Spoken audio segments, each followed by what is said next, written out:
Alrighty, welcome back to another video. Today's gonna be a little different, and I want to continue this because I do want to learn because I have plans in the future of making like a game. Um, so today I will be learning some programming using Brilliant. Of course, this is just the free version, so I can't do the entire lessons. Um, but I'm gonna be trying to doing some lessons with Python. I've never actually used Python besides trying this out. Um, I don't think I might have because a couple years ago I did take a Python course or schooling for something. It was virtual schooling, anyways. But I don't think I really learned a lot from that. It wasn't my type of thing. But this actually has taught me stuff, and I'm actually one and one doing it. So what I'm gonna do is, so I'm only doing the 2.1 programming with Python right now. In this video, I think I'll probably do 5.1, which is the neural network, because I would like to eventually work on neural networks. Sadly, with the free version, you don't get more than just lesson one, I think. And there's 19 lessons, so obviously I'm not learning a lot from this, but I am learning the bare minimum basics that aren't going to actually get me anywhere, but it's going to get me somewhere on a start. But what I'm going to do, as you can see, I've already done 3, and I'm on practicing numbers with Python. What I'm going to do is I'm going to do all 3 of these back, and then we're going to keep going. I just did this because I needed to see if I can actually do this on a videos type of scale. So these were my previews that I was recording to test if this would actually be good. But I hope you guys enjoy this. I am really new to coding, but I enjoy coding and I enjoy game making. Like I've not really the good game designing part because I'm not really the greatest artist per se, but I've coded before when I was in school, like in high school, um, or middle school. When I was in middle school, I coded, and that was fun. I think we used or C plus plus, so it was a little different, and I don't remember a lot from there or at that time. Um, but I want to continue the coding aspect of what I was doing, and I do want to eventually create a game. I have big plans for uh, a game that would be pretty nice to play. I'm not gonna lie, and it will not be like my first game. Probably won't be the greatest, but my game that I want to create definitely will be something. Hopefully, if I get there. Eventually I will probably get the premium just so I can actually do everything. So yeah, what I'm gonna probably do is spread this video out to multiple like videos, episodes. I don't know how you want to explain it. Just documentary of me learning. So I will also be using Virtual Studios code, which um I think is one of the better versions of better softwares to use as like a beginner. I don't know. I'm just going with the flow. So yeah, I hope you guys enjoy this, and let's get straight into it. Uh as you can see, I'm going to review the lesson. So welcome to Python. Get off the ground with your first Python function. This is like literally the bare minimum. So as you can see, welcome to Python. Python is one of the most popular programming languages.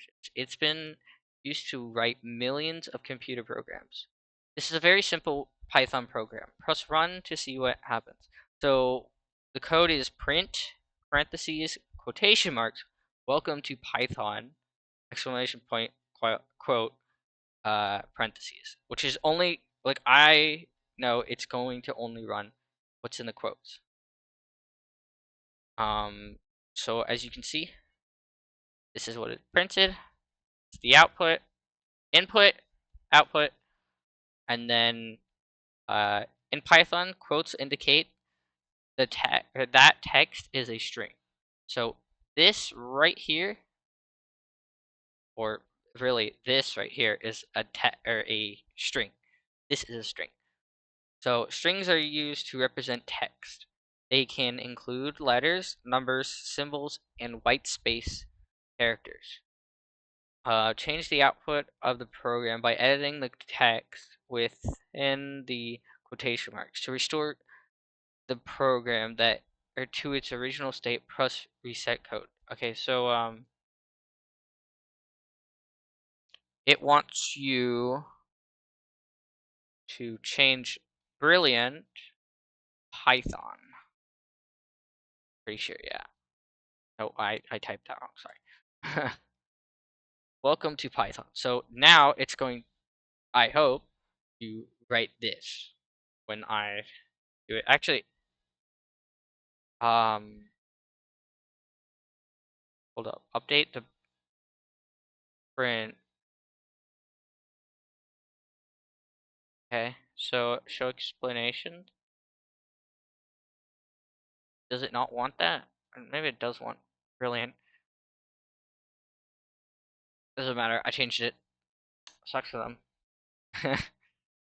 What do you think this program will display if there are no quotes around it? I'm going to say, I guess I've already said nothing will happen. I meant to say it will give an error because it won't actually do nothing. And since this will be doing a lot of things. Also, here you go. Where's the run button? So some programs will not have run button. This gives you the opportunity to form your own ideas about how the program should work.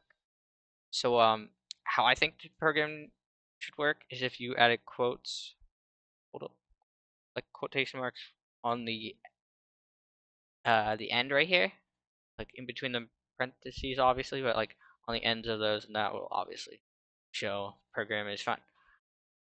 Since the words "Welcome to Python" aren't in quotes, um, wait, what? Oh, yeah, but that's just not what in there. I don't know. Whatever. Aren't in quotes. They are treated as unknown instructions and cause an error. An error occurs when a program can't run, can't run. Even expert programmers trigger errors all the time. This program is causing an error. Fix the program that is so that it runs properly. So I already did this. If I just start over.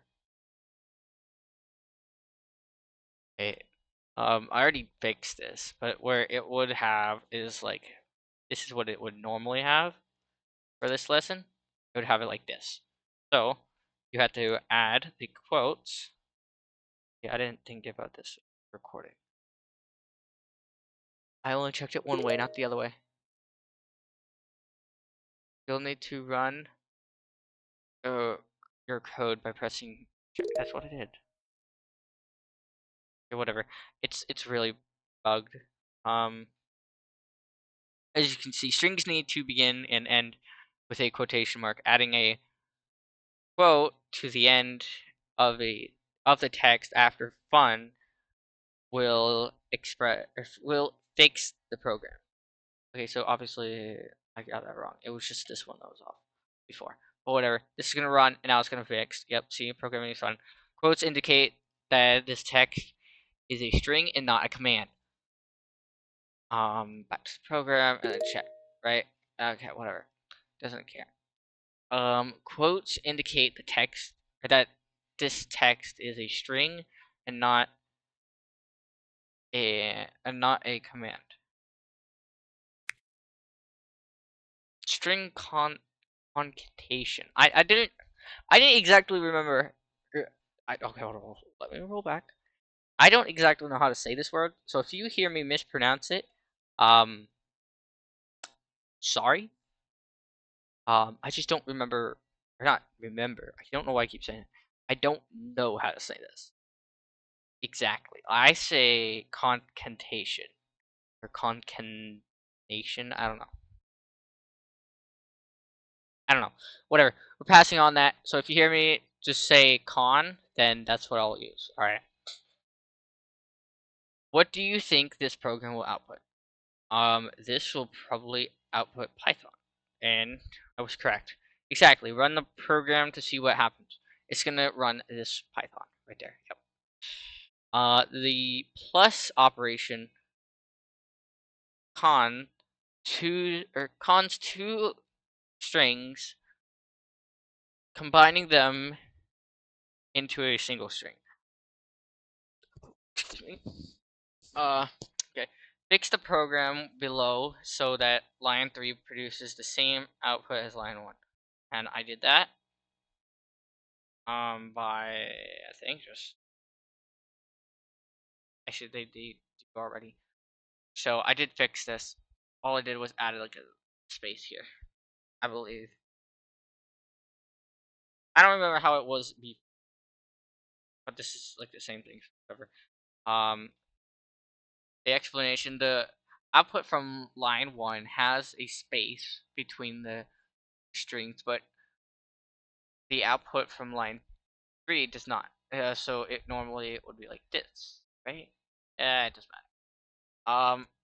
Because I think I added a space here. I don't know.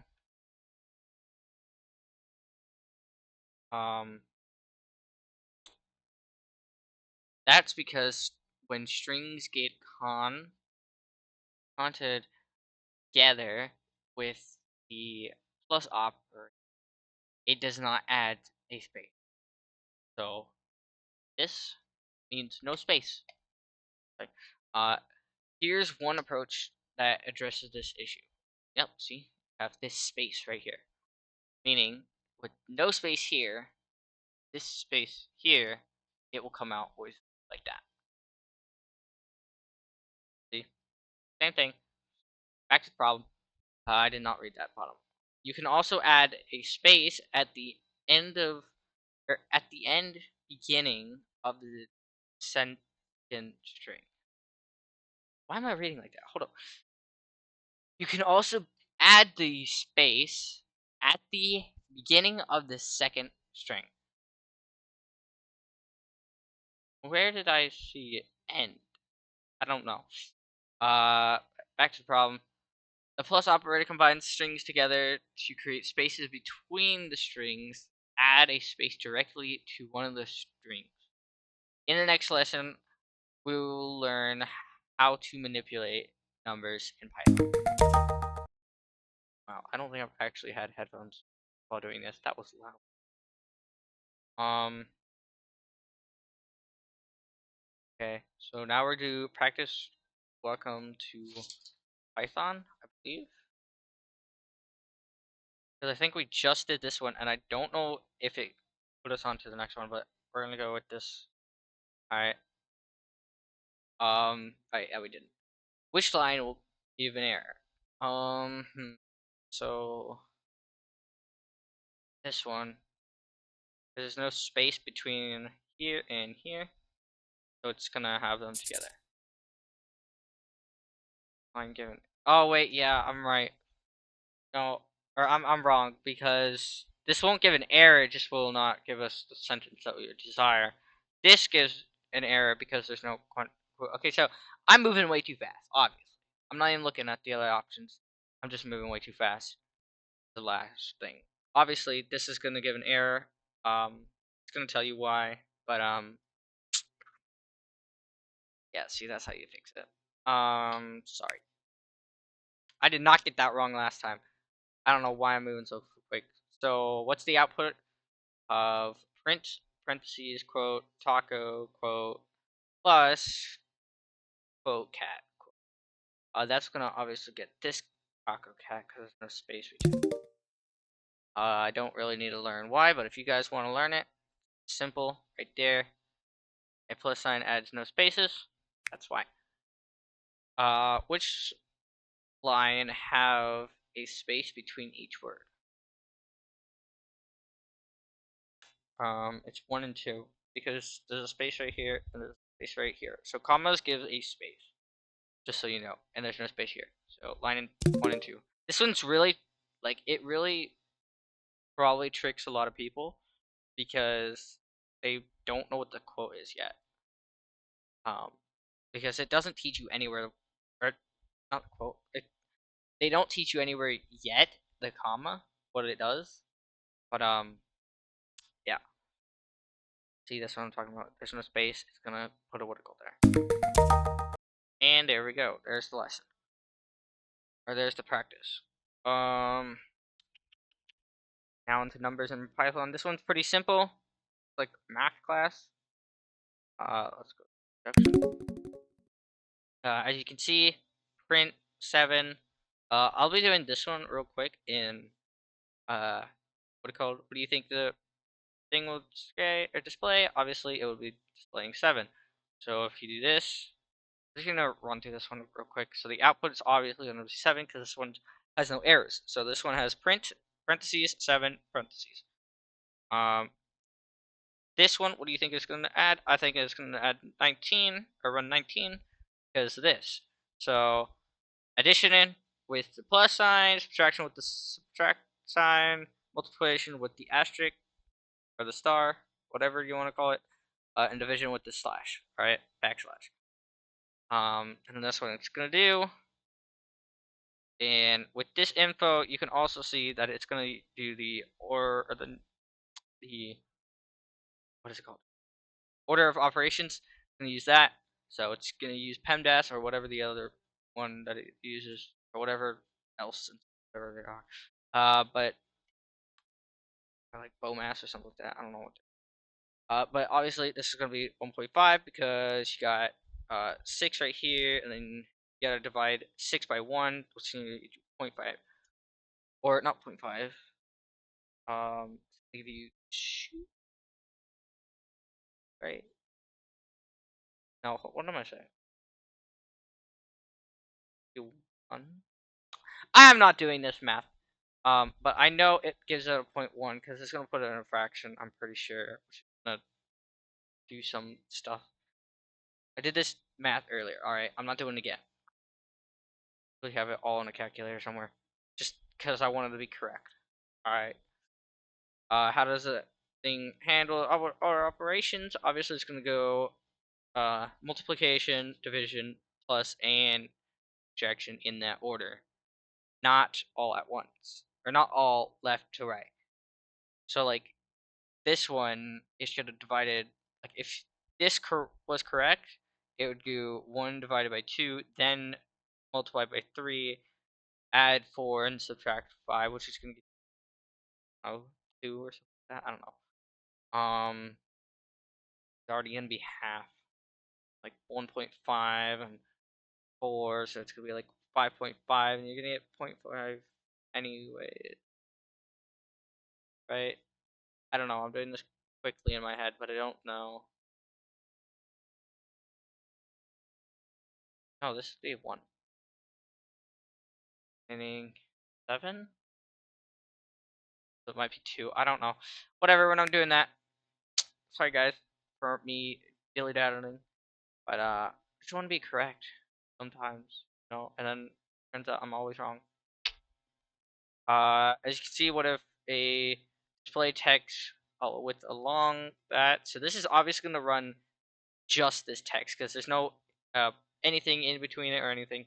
So this one's going to be fine. Yeah, see? What do you think this one's going to do? I thought that both of these are going to work. But you're going to see that the plus sign does not work. Alright? Move down. Plus signs do not add.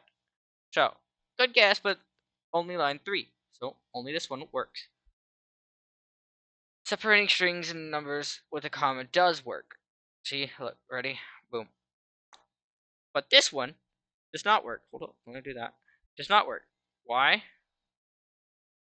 This is what it's going to tell you, right?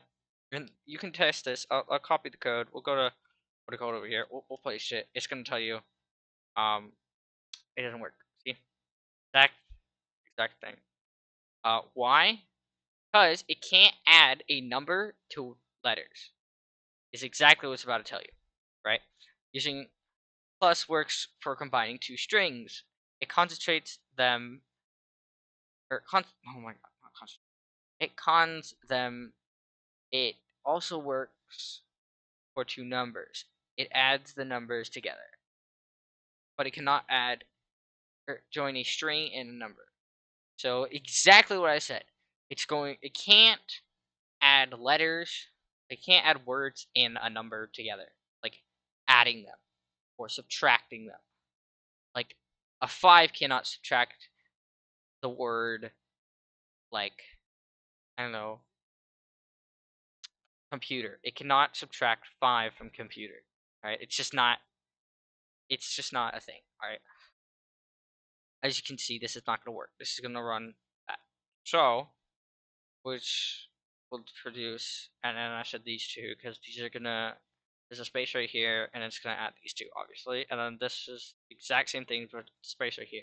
These are not gonna work, because there's no space, and this one is literally this one. So like, or not this one, that one, and it's just gonna do that one. It can explain it, but it's literally what I'm saying in quick speed as I want to get to the next couple lessons. So here's another program that cons. What do you think of it? This will output. I think it's gonna do that. Obviously, I was correct. Because there's no space in between it. Or these are not added. So like, if these two, like if you move, let's say this thing right here to here, and added a space, obviously, and then a quote, remove this quote on the other side, adding this as its separate string, or whatever you want to call it, whatever it said, as this its own equation, then it would give this answer. Or you could just get rid of like one of these quotes, and it's obviously gonna give error. See, yeah, and then it's gonna tell you that. You guys want to check this thing out? It's free on Brilliant, so go check out Brilliant. I don't have a link to give you guys. I'll just probably link just to shit up the website, so you guys can learn. But now on to the actual practice numbers with Python. So this is actually going to be the practice. I've been waiting for this. So what's the output? So bug fixes space 400 plus 4. So this is gonna be 404 bug fix, and it's gonna add. So I don't know though, because they are not in quote. Wait, but that's what I just figured out. It's not gonna, not syntax error. It's gonna do bug fixes space. Yeah. Okay. Why? If you guys want to learn it, there you go. Which line outputs 99 tabs open, or 99 tabs open? I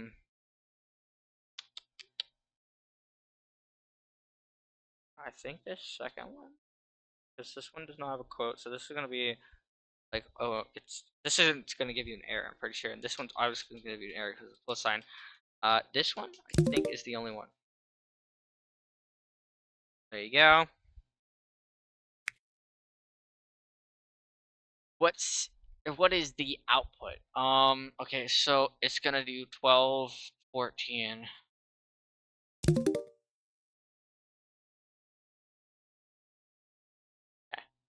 Why? There you go. Obviously, that's how you do it. There you go. There goes that practice. Go. 10. Boom. Continue. Yep. I don't really care about that yet. I don't like how expensive premium is over a year. Because if I was gonna do this, I would probably get. Actually, I'd probably do it all in 1 month. Because I move quick. So I'd probably get the monthly just for 1 month. I don't know. So I might do this or do it anyways. But it's like $15 something like crazy. Just for basically books. I don't know how to explain it. I don't know. Start storing data and manipulating numbers. Also, I'm not trying to like say Brilliant is not a good thing to use. If you guys are actually wanting to learn stuff, I'd probably use Brilliant. I'm using Brilliant, but I am not going to probably buy the premium in this video, obviously, or in the next 2 videos. I don't know. It all depends on what I'm doing, and what I feel about it. Um, but I might find a different program that's actually like, mainly on programming, because Python is not Python. Brilliant is not just programming, obviously. No, it has tons of different lessons. It's like I don't know how you want to call it. I don't know what you want to explain Python or not Python. Oh my goodness, I don't know what you want to explain Brilliant is, but it's basically like a school or like a teaching thing, but like on active, hands-on. I don't know what you want to say. But whatever. Variables in Python. Let's go. Variable names. And or value. Variables, and then program acts like a container. It can be used to store a string, a number, or other kinds of data. Um. Okay. First line program is a instruction that stores a string in the name in the variable named message. Okay, so message equals. Okay, wait. The message is hiding this or okay. Welcome to Python. Okay. Edit the program above to determine whether print message then print welcome produce the outcome. Okay, so what it want okay, yeah. What it wants is screwing stuff up here. I don't like that. You want to type message in it's supposedly supposed to type this, correct? Yeah. Yeah, that's what I was expecting.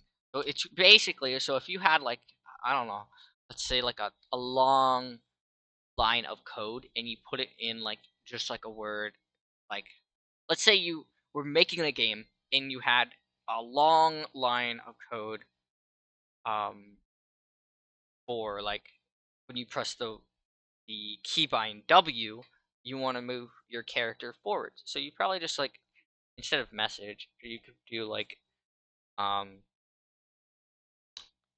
don't understand. You just change this to like forward or backward or something like going on to that, and you can just each time you want to use it, like when you press W, yeah, the if command. If you press W, move or use forward, right? Obviously. I was like really out of the way to say that, but yeah. Edit program above. It's going to display the same text. Produce different outputs. Edit. Yeah. Okay. So it's gonna do that. Boom.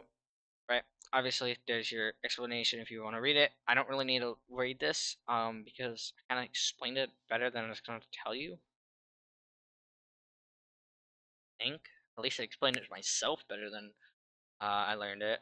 Um, both commands produce the same uh, text since the variable's message contains the same thing as the print, or inputted to the print.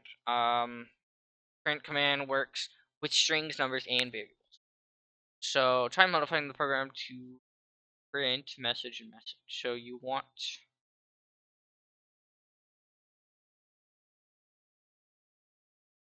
yeah, you probably would do this. So let's do plus message. I feel like it's gonna either give an error or it's gonna display it twice. I think it's gonna display it twice because it's the actual like thing, but so I'm not gonna change this if it does. Okay, so yeah, that's what I thought it was. I was just worried that it would for some reason like try to add these like numbers and it would give an error. That's what I was worried about, but clearly I'm I'm better than I thought I was. Um, Variables contain strings that can be concentrated in the same way that strings can be okay. So I'm gonna call this concentrated because it's how I read it. Um, what is this output? It's gonna be numbers, right? Obviously. So like it's gonna add number, number, number, number, right? I don't know why you wouldn't just add 7 quotes, but I mean it'd be shorter or whatever. Number is added to itself and results as a display. It is not adding 7, right? Oh, okay. So that's because it's not in a quote, right? So if this was in a quote, right, then it wouldn't be a number. It would be a string. Okay, this makes more sense to me. I did jump onto 77, so now that I know this, I won't make the same mistake. So I'm gonna copy this and just like post print it in here. And we'll run it and we'll see if that is gives us 14. All right. Okay. Suppose we are writing a program that counts down, or program to count down to a meeting. What will the program output? Countdown 7 message. The meeting will start. So message countdown minute. So there is no space. Oh wait, no, there is a space here. Okay, there's a space here. I think it's gonna do this first. Everything else is fine. It will cause an error. Why will it cause an error? Let me countdown 7 message. Why will it? Okay, I don't know. So let's read it. In this program, there are 2 variables. One variable is storing a number, and another. Oh, okay. Now I know. Just reading that first sentence, I know what my mistake was. So this brings us back to the this plus like the my age is 27. It's this plus 7. So if this was a quote, not a quote, comma, if this was a comma, it would work. But since it's trying to add 7 to the number or the letters, the meeting will start in. That's what it's trying to add as like a number, like as an equation. So since the variables are simply placeholders, this program will result into the same error as we're trying to do it. So like I'm going to actually type this in here, run it, and then I'm also gonna fix it. All right. I want to change this to a comma, right? Should work. No, shouldn't. Epic. Why would that not work?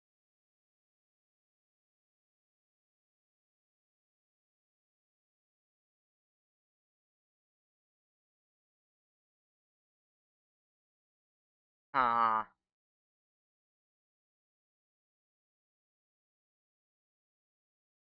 Most recent call last. Line 3 in the module. Print. Yeah.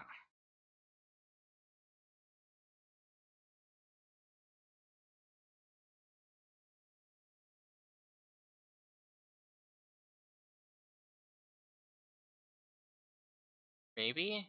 Hold up. I just set up. Maybe that? Okay, no. Okay, I don't know.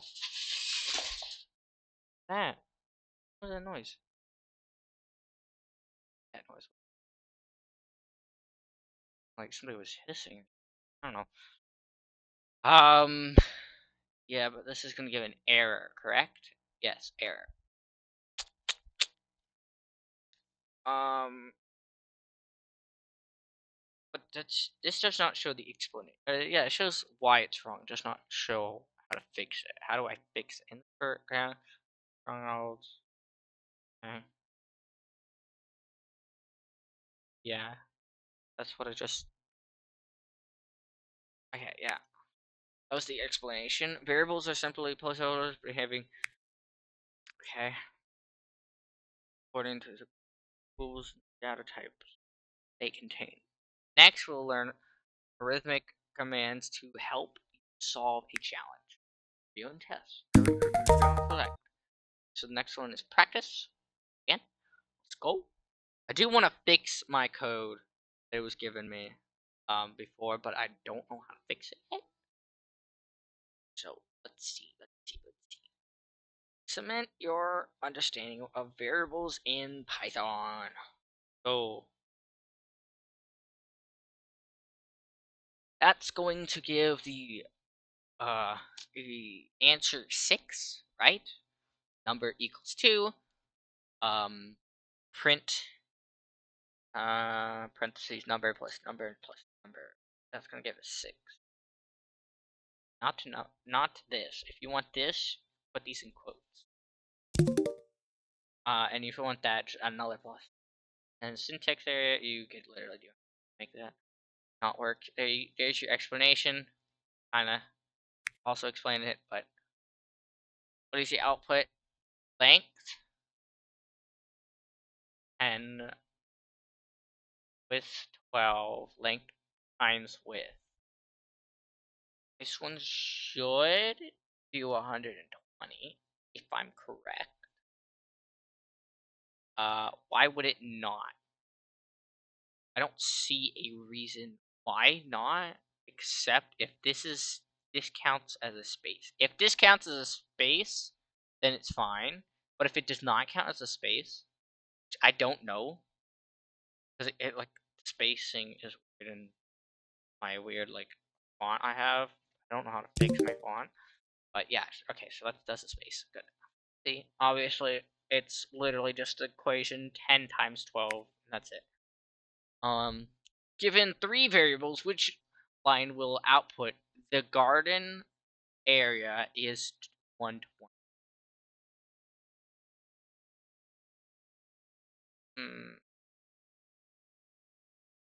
I think the first one.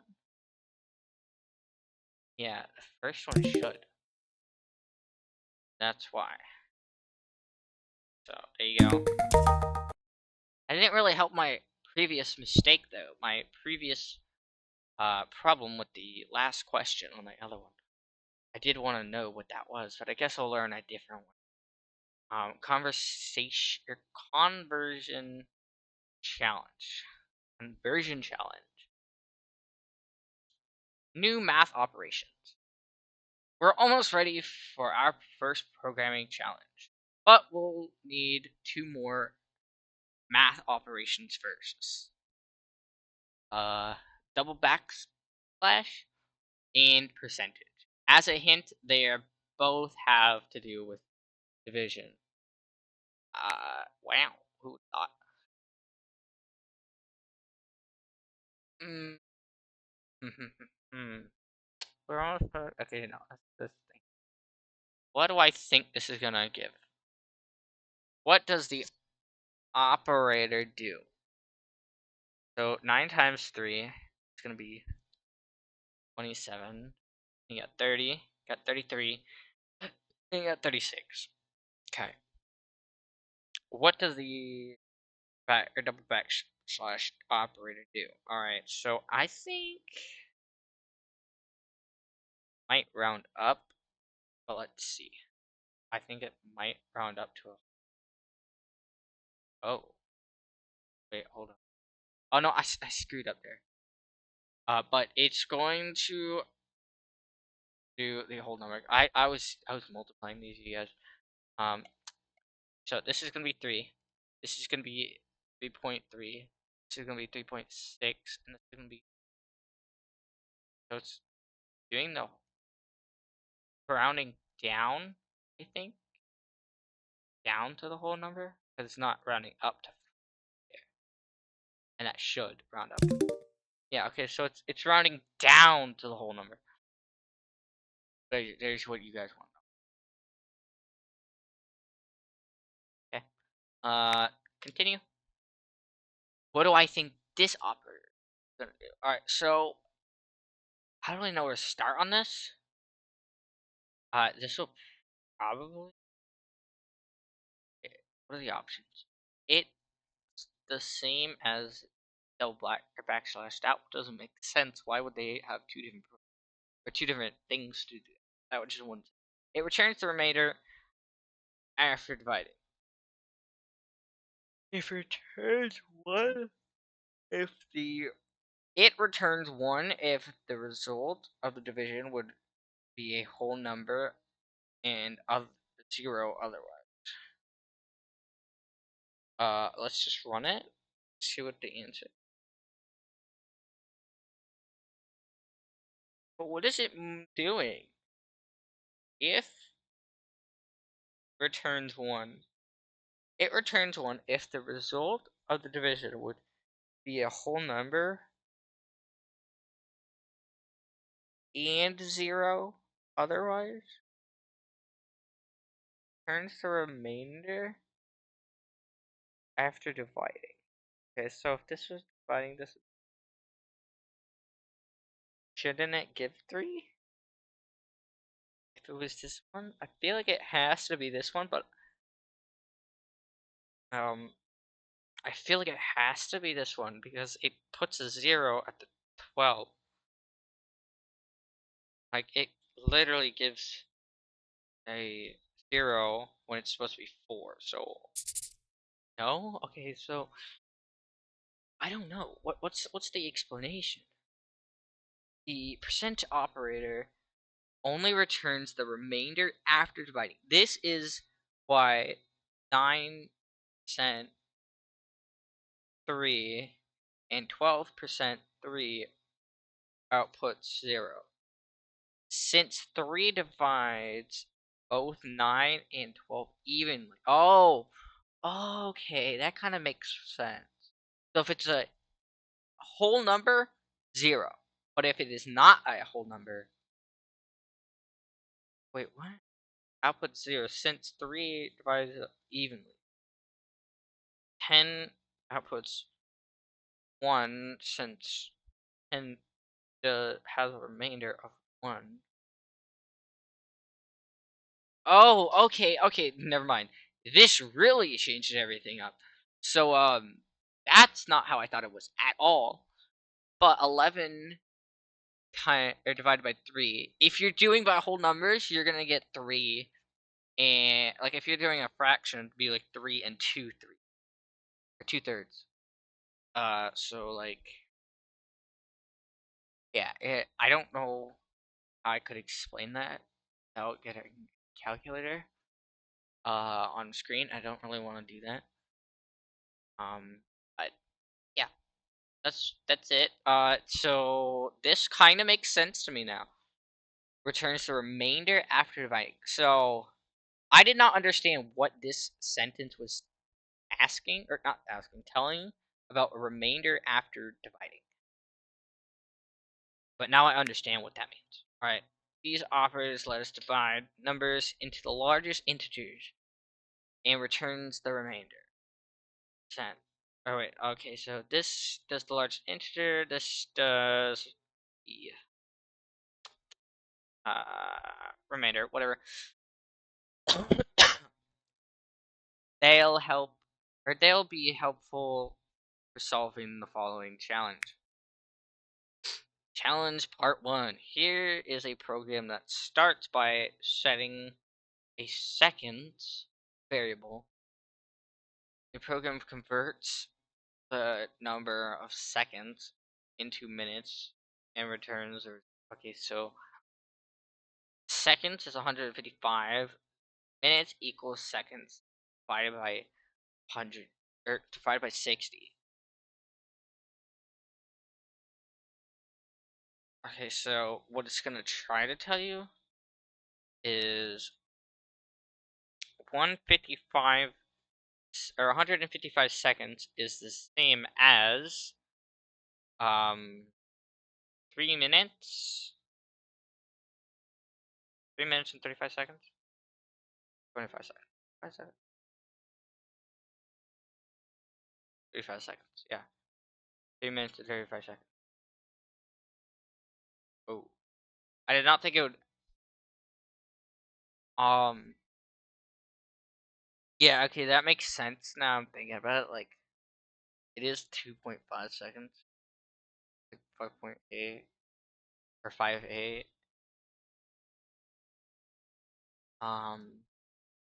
But I would have definitely got it correct if this was minutes and seconds. Or realistically, if you're typing this out to someone, it would be 3 minutes and 35 seconds. Or whatever. For the first part of the challenge, complete line 3 and 5 of this program so that it converts seconds into the largest number of whole minutes and the remainder in seconds. Okay, so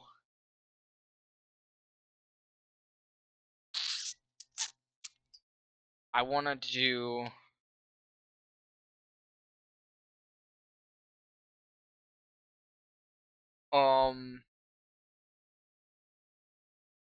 we can't technically go wrong with trying. Okay, so like, is that gonna work? Wait, how does that work? Seconds into 60, right? And then we're gonna do minutes. Where's percentage? Oh, my keyword. Oh, the 5%. I don't know how this is gonna type. Run.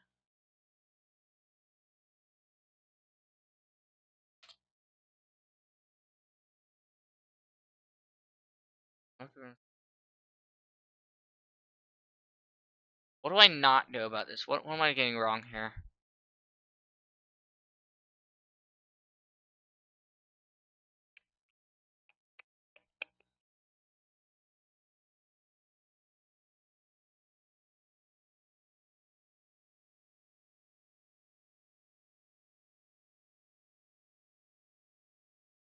Hmm. Also, yeah, I was getting this totally wrong up here. It's obviously 2 minutes. 60 plus 60 is 120, and you can't go any. Sorry, guys. When I was earlier saying 3 minutes, I meant 2 minutes, obviously. Sorry for that. Anyways, how do I fix this? I don't know. Need a hint?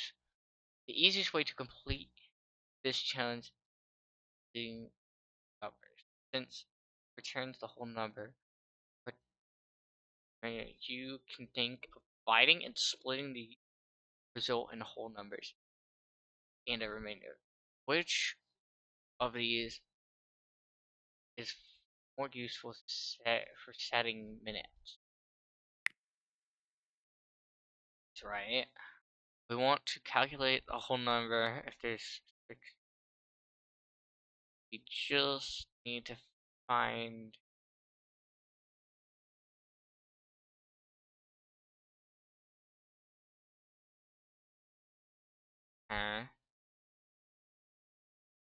We just need to find the remainder in the seconds. Which of the following correctly calculate? Would it be seconds? Would it be minutes? It might be minutes. That would kind of make sense. Not quite. Okay, so it'd be seconds. Back to lesson. Okay, so that helps. That helps. That helps.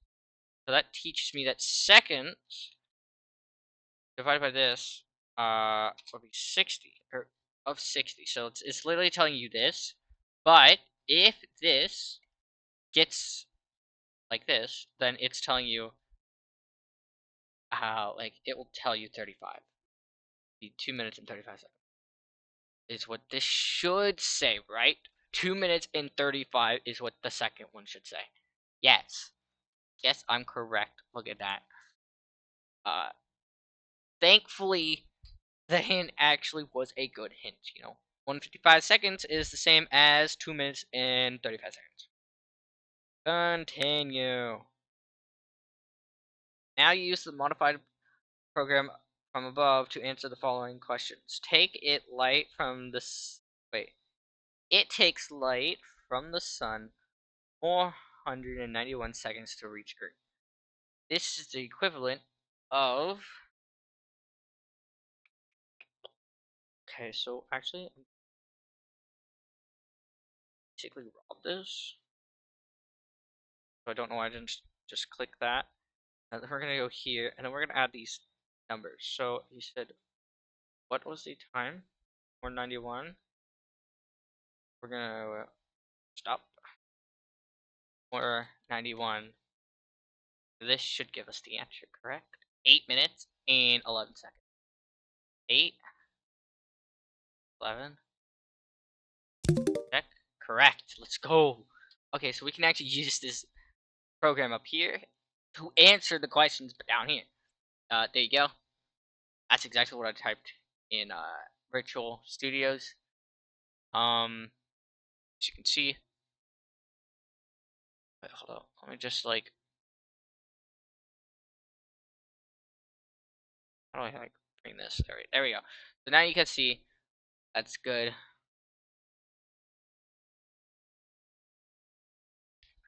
Next problem. Continue. Here is one way to complete the challenge. We can convert seconds to whole numbers with that and find the remainder with that. So yeah, so this should have done exactly what I typed in. The whole number calculated on line 3 using that, yeah. And the remainder is calculated on line 5 using percentage. Challenge 2. To complete challenge part 2.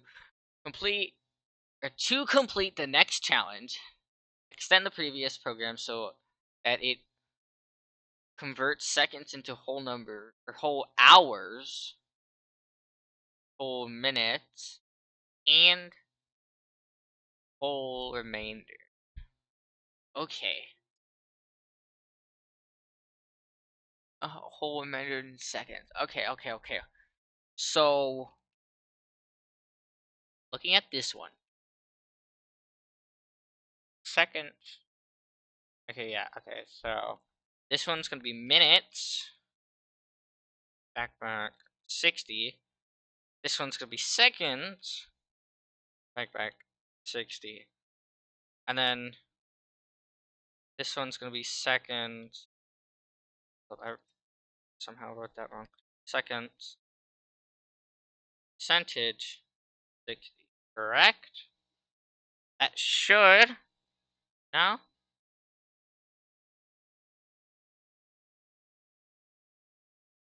Because these are not spaced out, is it? Because of that? I think it's because I did not space these out, sorry. Yeah, there we go. That should work. No? What's going on here?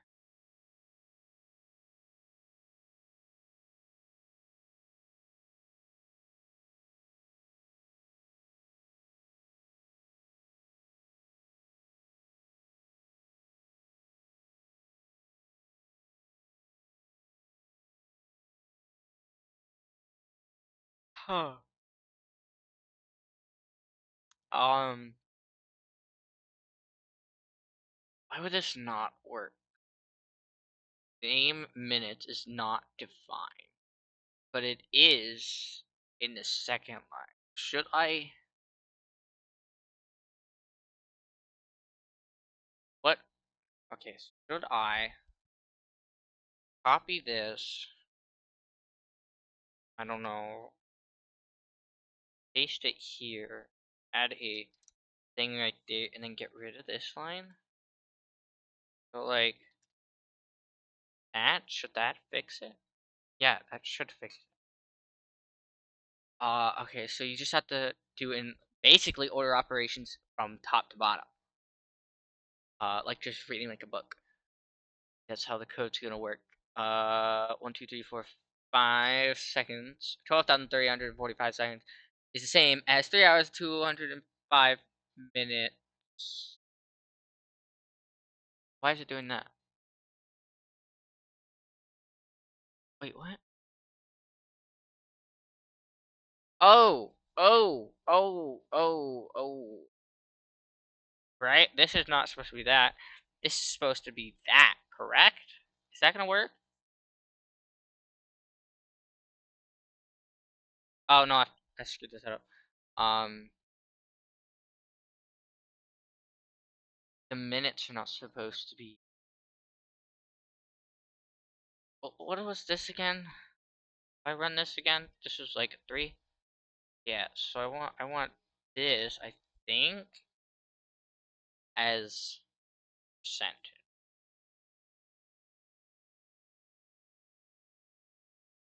Right? What's happening here?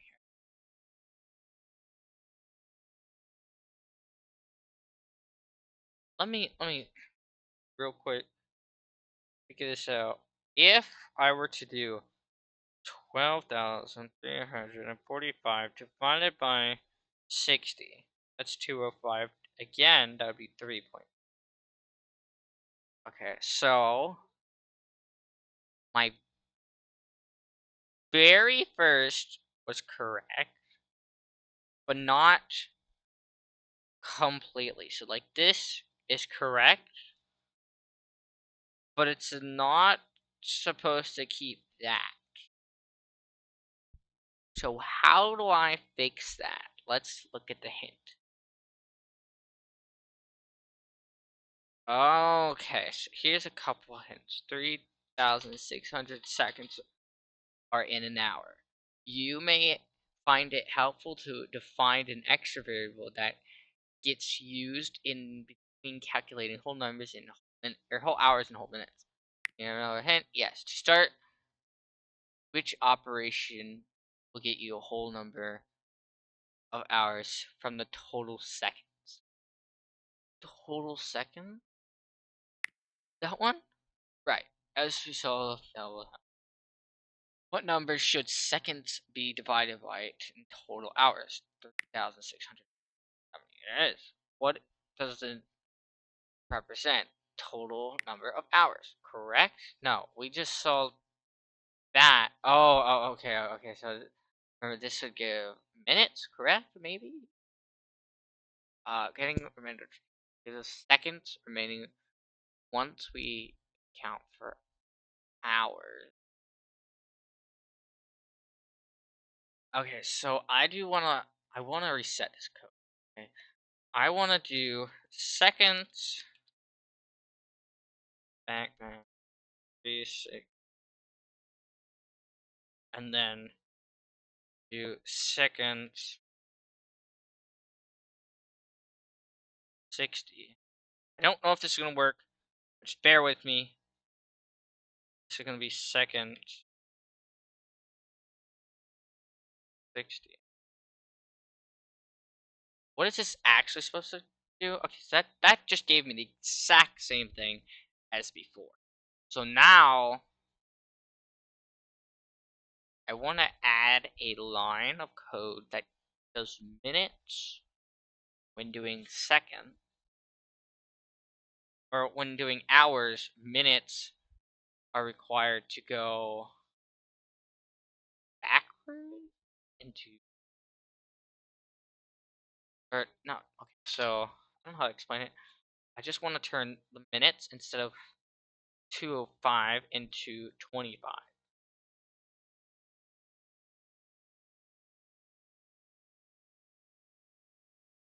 And of course, I could just literally cheat the system, knowing already the answer to 20. Right, this should work. Yeah, but obviously that's not the correct answer, so we want to actually do this. Obviously, um, for what we've already learned. I know there are probably people that are actually like code whizzes that are like screaming at me right now. What about like minutes and 60? That is not what I meant to do. I meant to do that one. What about that one?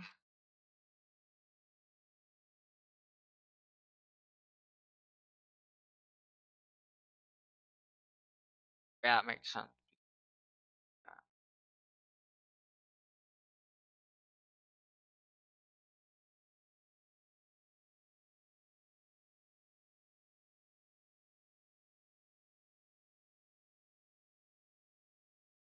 Hmm, that's not correct. I don't think.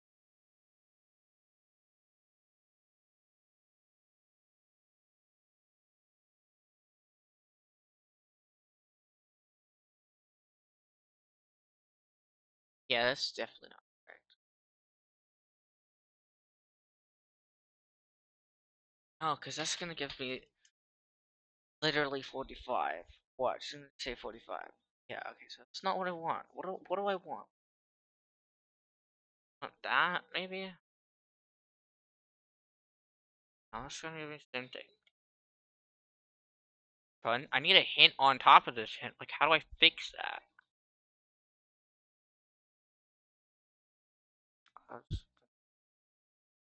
Hours. What number does that total number? Hours.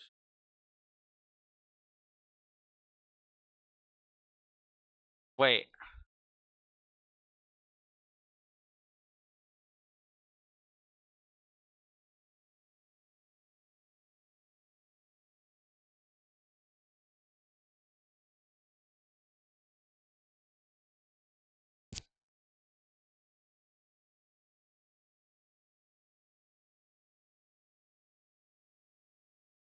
Do I want minutes? Be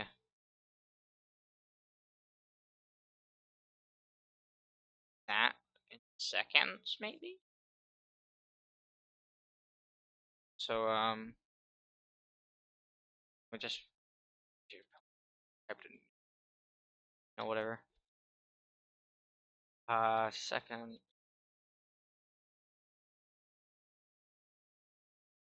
Is this gonna work? Uh, gonna work.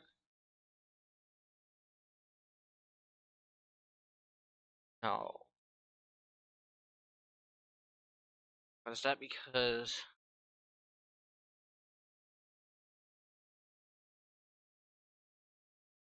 Okay. No.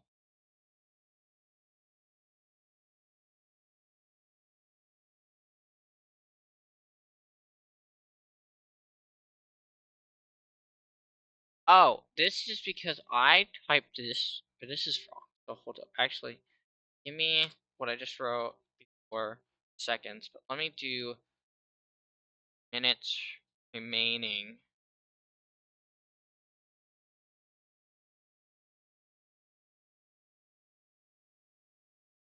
Hmm.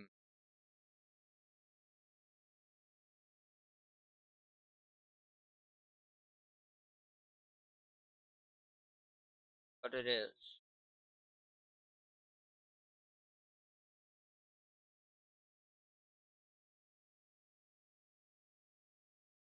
Line 12? That one's not.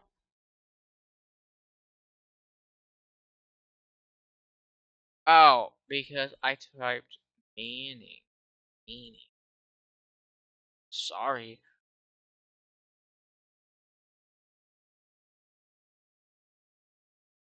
Wait, but then if I type The 60, would that work better? Yes. Okay. Okay. Holy moly. So is that what I wanted though? I mean, that's giving the answer. I believe. Yeah. Right? I think so. It should be. That looks true. Minutes remaining equals minutes percent 60.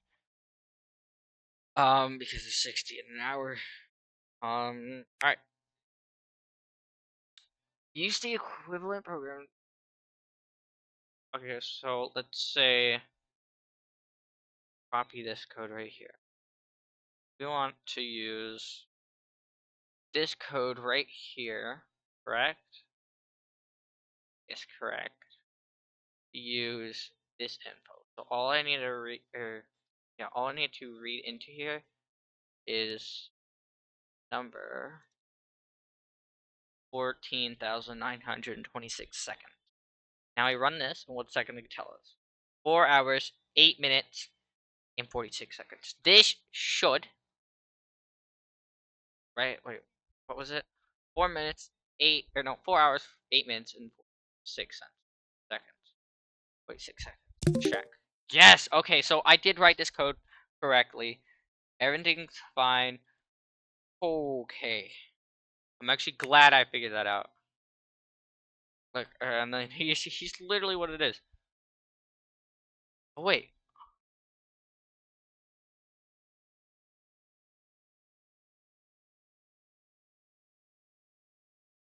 Oh, that's a different way, but I feel like I made mine smarter correctly.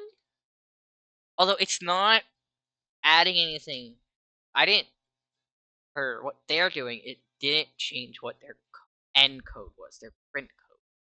I changed the print code, but it came out with the same conclusion, but I didn't do their version. Their version's actually cleaner, I feel like. But it's also like, this is doing this equation right here. And mine's not. Mine's doing minutes and hours. It does not matter. It gives the same answer. Right? Yeah. Mine and theirs give the exact same answer, so it does not matter. Let's go. Lesson complete. Get that beauty. 80 XP. Unit 1 complete. You're making huge strides in programming with Python. Okay, remind me later about that.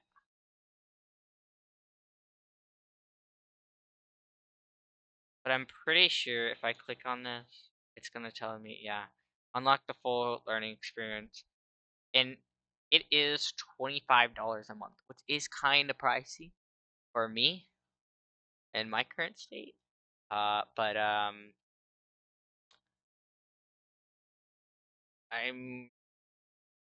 not gonna come back to programming with Python probably in Brilliant.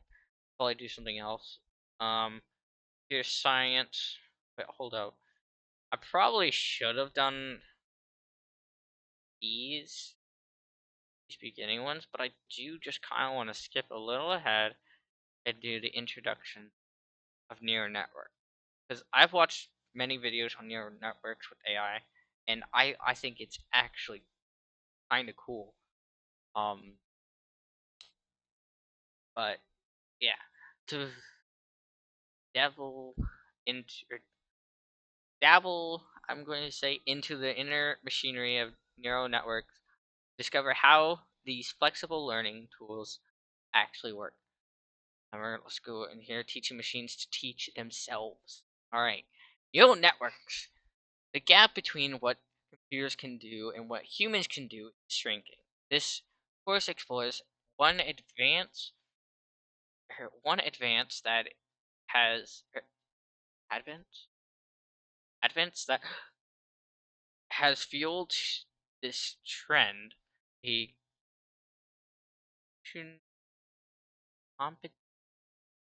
You know what I'm trying to say there? Obviously, it's right there. Model can. My goodness, why can I not read today? Why can I not read today? Model called an artificial network. Artificial net or neural network. Sorry, neural network. Artificial neural networks are one approach to creating artificial intelligence. Programs that imitate the cognitive function of humans. In this lesson, we'll hear inside a few simple neural nets to probe how they work. And then we'll explore a much bigger neural net to appreciate what they can do. Alright. Hopefully we're actually like writing code, but this could just be like textbook type of standpoint where you're not actually writing it, you're just learning it. The brain, or the you know, the brain contains more than 80 billion cells called neurons, which exchange information with one another via small pulses of electricity. One neuron doesn't talk directly with all 80 billion others. Rather, they are connected into structures that perform specialized functions. These structures are biological neural networks. The human brain is too complex to discuss in much detail here, but we don't need to know all the details to land us on the most important characteristics. Brains learn from experience. Okay. Each time you learn a new game, a dance, or mathematical skill, neurons in your brain strengthen their lines of communication with some neurons and prune their connections to others. The structure of neural networks evolves as you gain new abilities. Artificial neural networks, ANNs for short, were invented in order to understand and or of emulate the functions of the mammalian brain. But in recent years, they have taken on a life of their own. Computers today we can follow the billions of individual instructions second, each sec. Okay, hold up. Let me let me reread that. My goodness. Computers today can follow billions of individual instructions each second. This explosion of computing power has let second. You can see how my brain is like all over the place right now. Let me slow down. This explosion of computing power has let scientists build ANNs that learn to identify people in images, play chess, and even help doctors make medical diagnoses. In other words, ANNs learn to do complex tasks that previously only humans could do. At the end of this lesson, you'll have an opportunity to play with an ANN that we taught C, but it will make more sense to get acquainted with the basics of how ANNs work first. Artificial neurons. Just a biological neuron, or just as biological neurons are the basic units of the brain, artificial neurons are the computational building blocks of the neural networks. And like biological neurons, artificial neurons respond to the information that's presented to them. they can use this information to make predictions. Let's see an example. This is Chester. He's a pretty easygoing cat. He likes when this human scratches his back, his chin, his belly, pretty much anywhere. This is an ANN with 4 inputs and 1 artificial neuron. It predicts how satisfied Chester will be when his human gives neuron or gives attention. So if he gives a back scratches and ear scratches, so if he doesn't, so he wants like everything, but not ears. He doesn't like ears, right? Back, chin, belly. He'll like it, right? But he doesn't want ears. That gets rid of his happiness. Clearly, the inputs to this neuron are labeled with places where Chester human can rub. Switching an input to on means Chester will get a rub there. The artificial neuron labeled with Chester icon displays his predicted response. Try flipping a few, and then notice what artificial neurons appear change. Okay, that's nice. Flip what inputs? Okay, now, okay, that's nice. Isn't it? Turning some other inputs on changes how full the fuller it is, the happier we can expect Chester to be. Receiving rubs for a few minutes in all of the places corresponding in the inputs on. If you want to make happy, where shouldn't you rub him today? His ears, right? That's the only place we don't have. His ears. Show explanation. Show explanation. Obviously, this is exactly what I was just doing there before I even said to do that. This neural net predicts that Chester will purr if you rub his back, chin, and belly, all at the same time. But if you scratch his ears, amused. Switching on different combinations of inputs produces different responses from the neuron.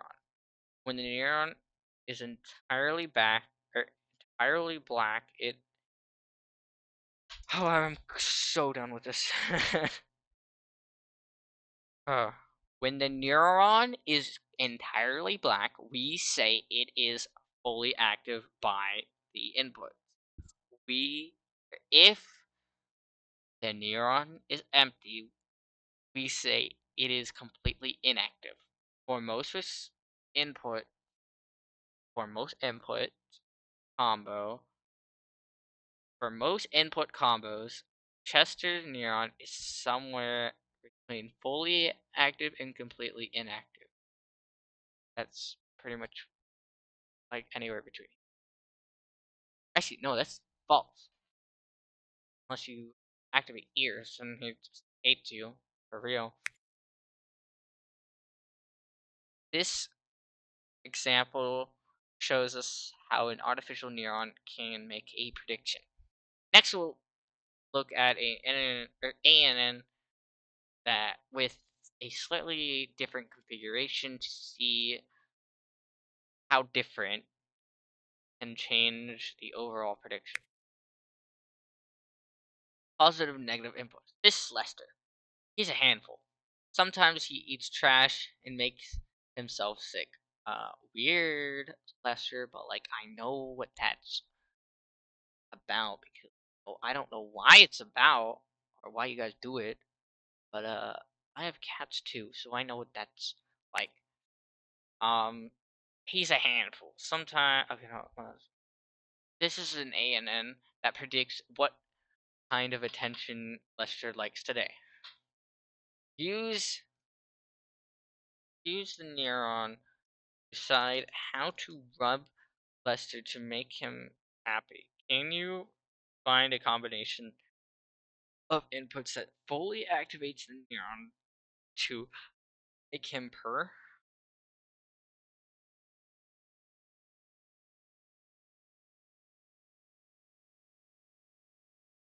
Um, doesn't really look like he likes anything else except his ears. No, he's a grouch. Yes, he seems. Yes, he does seem rather grouchy today. Pretty much any part you try to rub will irritate Lester. The black fill on the neuron decreases the hold on, what? The black fill on the neuron decreases. The one exception is if you rub his ears, but the response isn't strong enough to make him purr. Probably noticed the lines connecting the input to the neuron have two different colors. Switching on input have a pink. Oh yeah. Wait, what? Okay, so there's the good ones and bad ones. Like, so this is a good one. That's gonna give him something, but that one's gonna be a bad one. I did not see that. I'm not gonna lie. Switching on inputs that have a pink correction has a different effect than switching on that has a green one. What is the effect of the pink one? It decreases the activation. Right. So the difference of color helps you tell how a neuron will be affected by its input. Green connects a positive, and pink connections say negative. On a different day, Lester is predicted to by a neuron slightly different. So like this should give him enough, but like this is kill his mood. We don't want to kill his mood. We want to give him bellies and back rubs. Obviously. Notice that when none of the inputs to the neuron are on, the neuron is half full. Lester is completely indifferent, neither happy nor irritated. But he can also be indifferent when you rub it. Yeah, so if I'm like give him chin and back, he doesn't care, and he's also same thing as if you give belly and ear, or like back and ear, or like chin and belly. Obviously, it's not gonna matter. They're like hitting by 50, adding 50. Given to the thing, how many different? So you got one, right? Or you got two, three, four, five. This should be five, unless it's talking about also. Like it should be five, unless it's not saying what you already did. One input is on. Okay, never mind, never mind. Okay, so it's gonna be four. Yeah, because it's given at least one. No, I wasn't right. Oh my goodness. But it's given at least one is on. So how many different companies are there? So one, two, three, four. Oh yeah, I forgot about having them all on. Okay, that does make sense. Right, I'm so stupid. I totally forgot you can have them all on. Dummy, bro. Look at this. Look at that. Yeah, yeah, I didn't see that. Whatever. The neuron predicts Lester will be indifferent to quite a few combinations. We've seen that any pair of green one and pink one will have no effect if they're both on. That's the equation I was thinking in my head, but then I also just did not think about all of them. No cat should ever like if you hug them, or if you give them back, ear, chin, belly, they're not gonna be that happy. So let's just not gonna lie. There's a lot more to learn about artificial neurons, but now that we have the basics, let's see what we can get a larger and to do. Layered networks. So far, we've seen a few small and I'm just gonna call them ands, right? Even making it shorter than what it's already. That make predictions about whether one cat, whether one cat or another is happy. But how do we make ands that do more complex tasks, like predict the prices of stocks and recognize faces in photos? After all, that's what you came here for, right? Actually, it is. Ands with single neurons, like the ones we've shown so far, have a little limited predictive power. However, things start getting more interesting the more neurons you add. Let's explain. Or not, let's example. You guessed it. Another cat. Wow. This is Jester. Wow. Was the first one Chester? Is that what the first one was? I don't remember. But I feel like they're following a certain pattern. This is Jester. He's got a big heart, but he's also's got a lot of energy, especially in the rooms with drapes. Okay. Okay.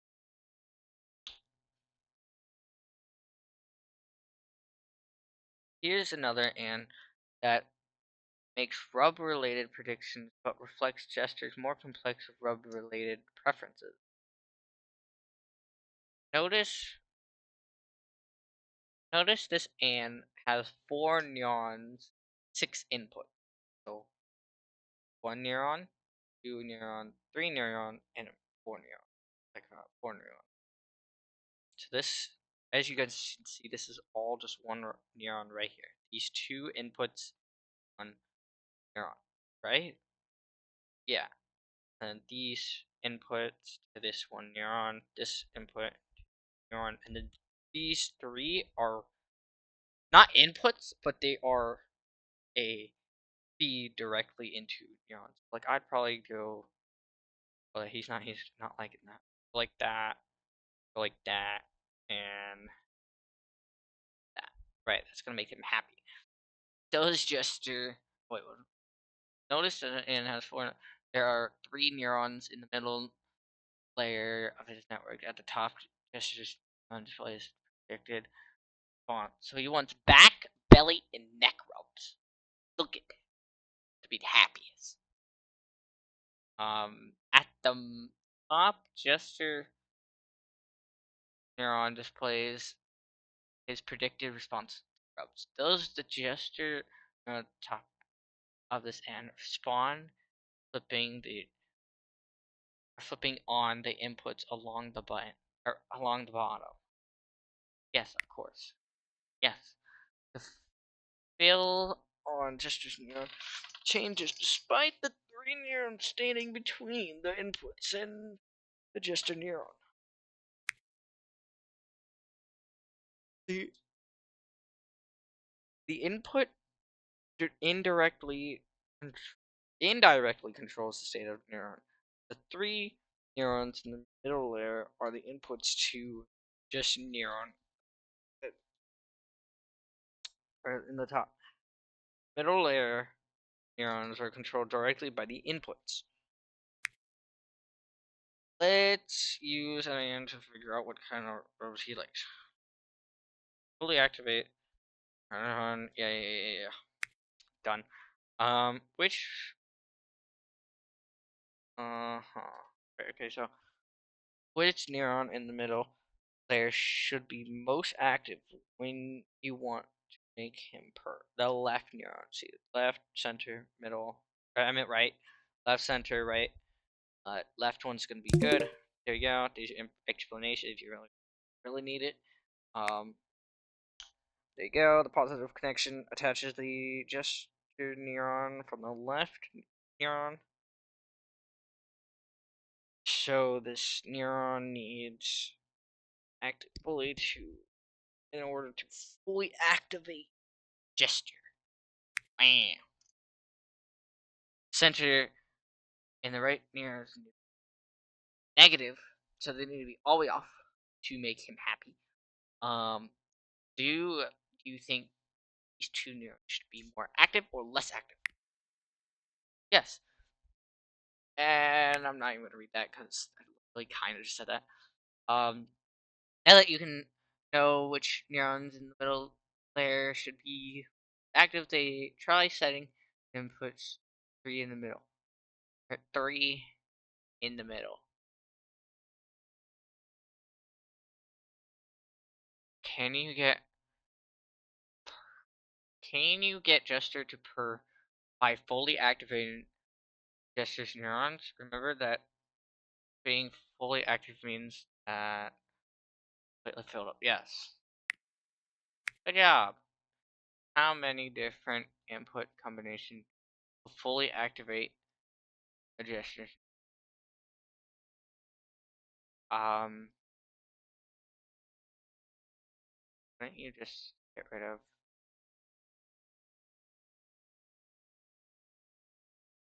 I think only 2, right? Wait, input combination. I think there's like but that's like not complete. If they're counting that complete, then they got something wrong, right? Wait. Why was it 3? How many different input combinations will fully activate it? But this, hold up. This is not fully activated, correct? This is 3. And then that you can also do 4. Like, it should be only 2 different combinations, input combinations. I feel like this question's wrong. But whatever. Fisher is a kind of flexible cat. He uses legs rubs on the back belly ramp. But he also equally happen rubs on his back, belly, neck, or back, belly, neck, and rump. I'm saying you can do it all. It's not. This kind of flexibility is not possible, and just with one neuron, obviously. The predictive power of neurons derived from processing information layered through layers of neurons. 3 middle neurons. Alright, and are a small example. What do you think an an with 25 neurons in a layer can do? Let's take a look. Seeing digits. A few principles have emerged from our exploration paths. And make predictions based on their inputs. Neurons follow the rules mechanically to compute the output. By stacking neurons in layers, can create the potential to make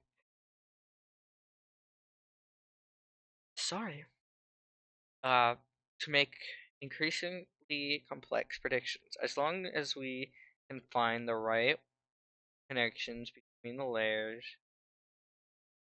Read that like in a different tone. I don't know why I did that. I didn't read that in the correct tone. But according to that, the complexity and predictions increase with the number of connections.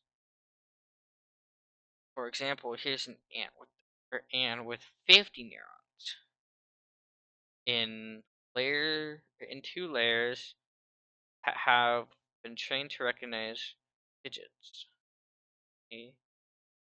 If I wanted, oh no, I messed up. How do I technically? Here's an concentrate. What is it doing though when I paint? Like, if I do a 9, that's closest to a 9. Okay. Okay, that's interesting. Put a 7. 7. Also, one line is a 7. That's obviously not a 7. What if I do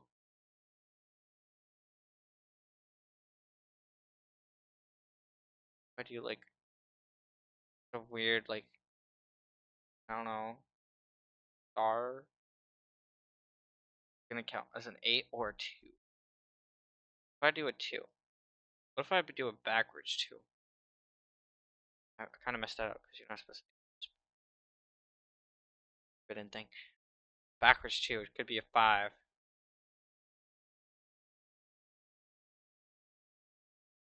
5, 6.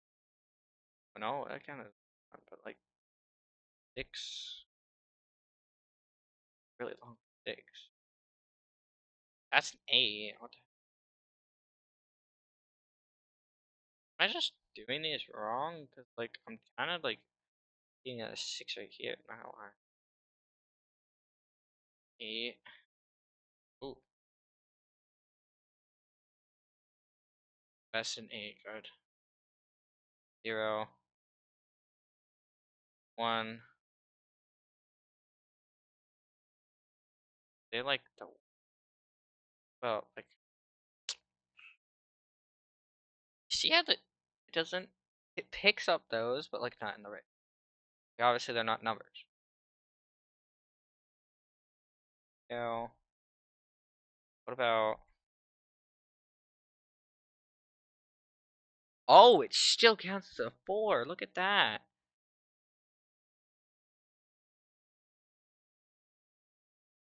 Okay. What about a 3?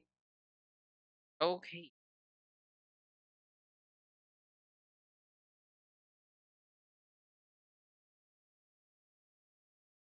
I don't know what I'm doing. Just like doing random things. But an E. An E is a 5. What about an 8? Oh, this is an 8, so 8. What if we just clear or like fill up the entire thing?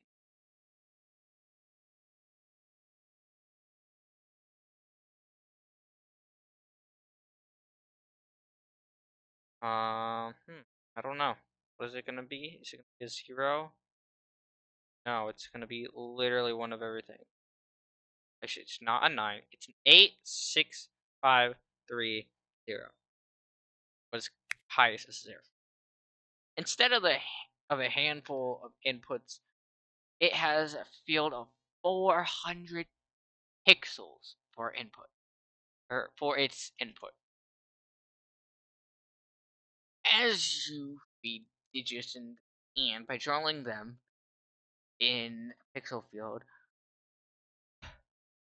keep in mind that particularly and expects digits to be roughly centered in the field to have a height close to the height of the field in order, in other words, draw big. Can you find any digits and can't recognize very well? 1.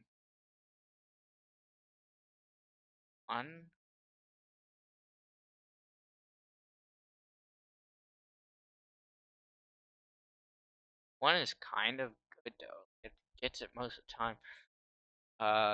2. I feel like it would probably be a 2.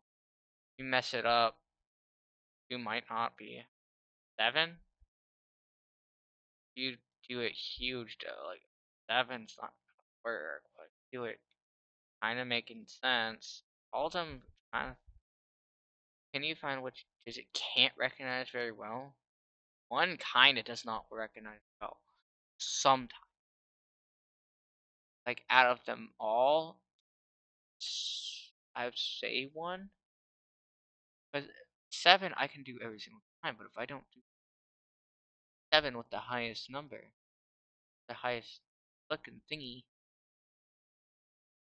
I mean it's not gonna work. That's a 9.